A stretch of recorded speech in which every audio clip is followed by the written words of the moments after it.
ጤና ይስጥልኝ አዲስ ማለዳ ተከታታዮች ዕለታዊ ዜናዎችን ተጀምረዋል። አበይት ጉዳዮችን አስተዋውቃችሁ መንግስት የቀይ ባህርን ተደራሽነት ለማረጋገጥ ያቀረባቸው እጅ መንሻ የኢትዮጵያ ተቋማት ተገቢ አይደሉም የሚል ትችት ገጠመው። ነጻነትና እኩልነት ፓርቲ 100 የፌዴራልና ቢያንስ 200 የክልል ምክር ቤት መቀመጫዎች ለማሸነፍ ማቀዱን ይፋ አደረገ። ያስተዋወቅናችሁን ጨምሮ ሌሎች ዘገባዎችን ይዘናል። አብረን ቆዩ።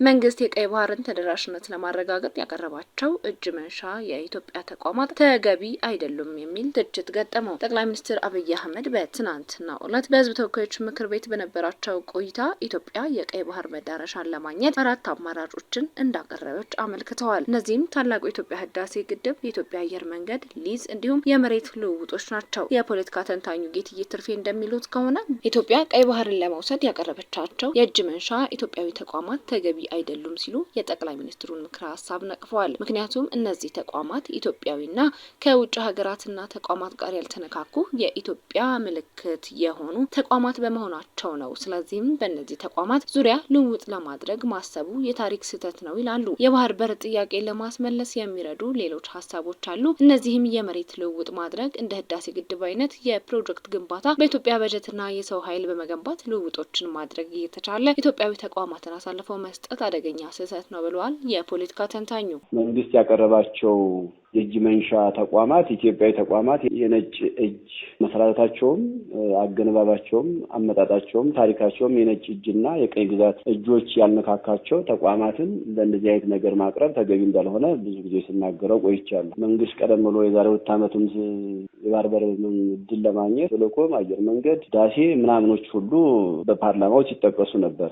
ስለምን ኢትዮጵያዊ ተቋማትን ለእጅ መንሻ ማቅረብ እንዳስፈለገ ተገቢ እንዳልሆነ በወቅቱ አሁንም ተገቢ ነው ብዬ አላምንም። ኢትዮጵያዊ ባጠይቀው በትውልድ ስህተት ያጣነውን ለማስመለስ የትውልድ ስህተትን ለማረምና የሀገርን ህልውና ለማስቀጠል የተፈጥሯዊም ታሪካዊም ህጋዊ መብትን ነው የጠየቀች። ስለዚህ ይህን ጥያቄ ለመጠየቅ ሌላ የእጅ መንሻ ማቅረብ እንደዚህ አይነት ኢትዮጵያዊ ተቋማት ብቻ ከነጭ ያልተነካካ የኢትዮጵያ ፍላግሺፕ ወይም ደግሞ ምልክት የሆኑትን ተቋማት ለሌላ አካል ማጋራት የታሪክ ስህተት ነው ብዬ ነው የማስበው በግሌ። ምክንያቱም የታሪክ ስህተት የትውልድ ስህተት ሆኖ ነው አሁን የባህር በር ጥያቄም ፈተና የሆነብን።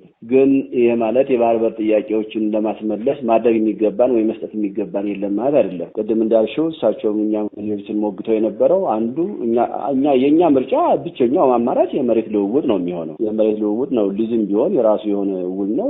ውል ደግሞ የራሱ የሆነ ጠንካራና ደካማ ጎን አለው። በአንድ ወገን የሚመጣ የሚካድ ወይም የሚሰረዝ ሆኖ ሊመጣ ስለሚችል አላስፈላጊ ትርክና ጦርነት ይፈጥራል። ስለዚህ እኛ የምንፈልገው የመሬት ልውውጥ ሆኖ በዛ ልክ በካርታችን የሚገባ ወደ ነበረው ታሪካዊ እና ህጋዊ መብታችን ባህር በር አክሰስ ወይ ተዋሳኝነት የምንገባበትን ነው መግቢያ ነው የምንፈልገው። ያው እንደሚታወቀው የቀይ ባህርን ጠፍጥፎ የሰራው የለም። የዓለም ሀብት ነው። የቀይ ባህር ካርታ ያለው አገርም የለም።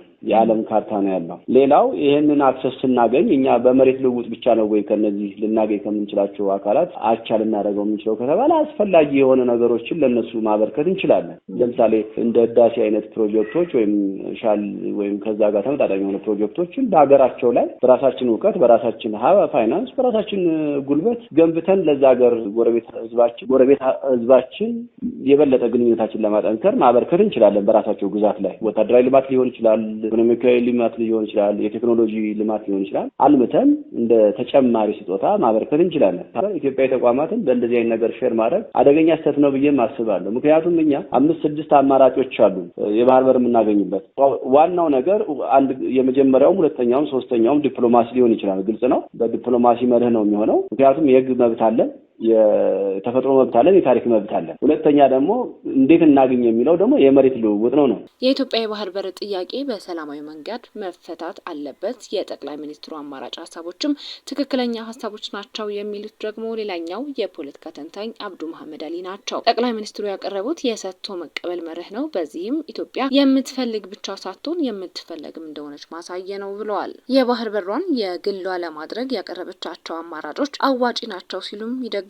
እንደ አማራጭ ተደርገው ከቀረቡ ተቋማት ሌላ ቢኖር በሰጥቶ መቀበል ሂደት ማስገባት ይቻል ነበር ባይ ናቸው። በዚህ ሁኔታ ኢፍትሐዊነት አይታየኝም ሲሉ ምልከታቸውን አጋርተዋል። ኢትዮጵያ የባህር በር ጥያቄ ነው በሰላማዊ ፍትሃዊና ህጋዊ በሆነ መልክ መፈታት ያለበት ችግር ነው።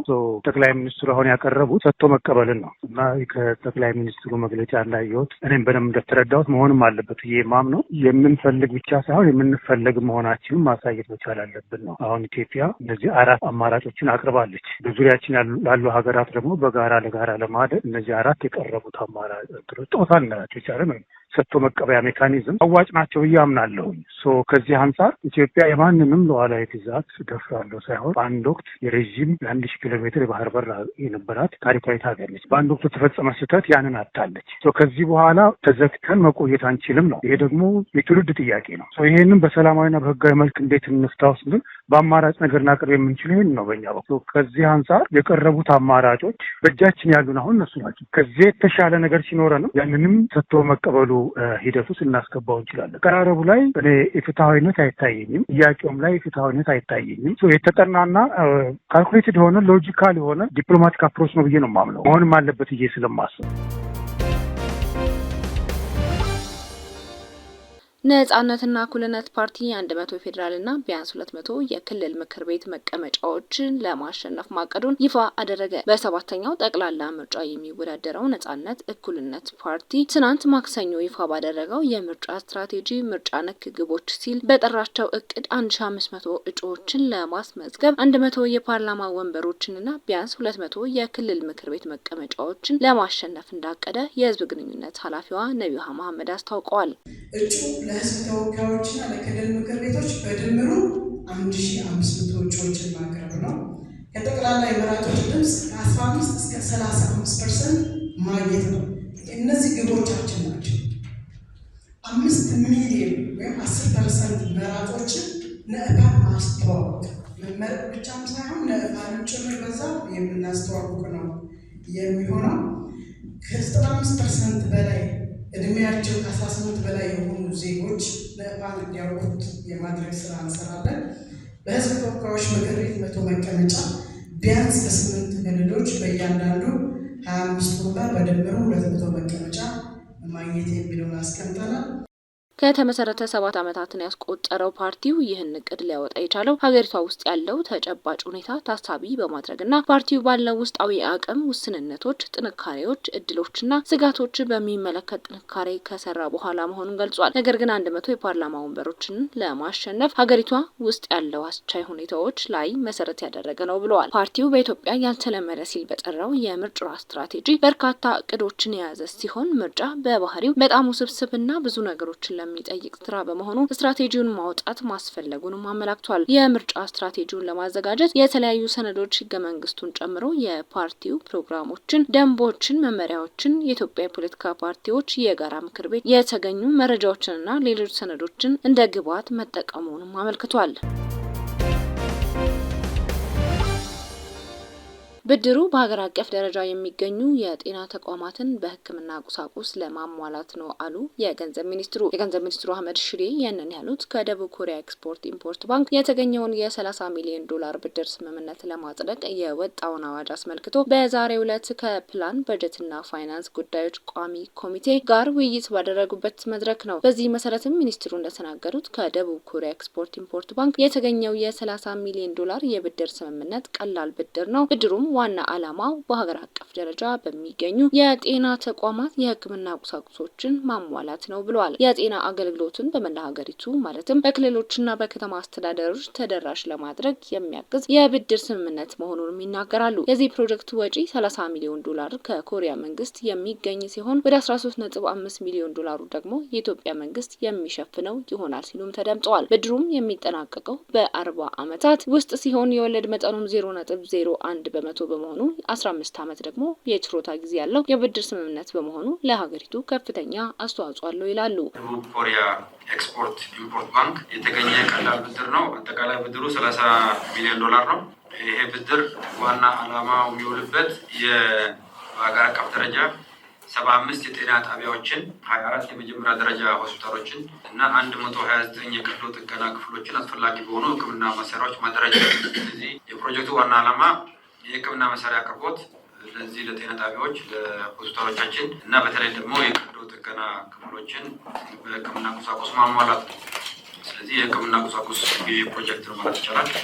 ከዚህ ጋር ተገናኝቶ ደግሞ የዚህ የሕክምና መሳሪያዎቹ እጅግ በጣም ዘመናዊ ስለሚሆኑ ስለነሱ አጠቃቀም አያያዝ የሙያተኞችን አቅም የማሳደግ ስራ አብሮ የሚሰራ ይሆናል ማለት ነው። ስለዚህ ፕሮጀክቱ የጤና አገልግሎትን በመላ ሀገሪቱ ተደራሽ ለማድረግ በከፍተኛ ደረጃ የሚያግዝ ነው ማለት ነው። በሁሉም የሀገሪቱ ክልሎችና ከተማ አስተዳደሮች ብዙ አዳዲስ የጤና ጣቢያዎች ይገነባሉ።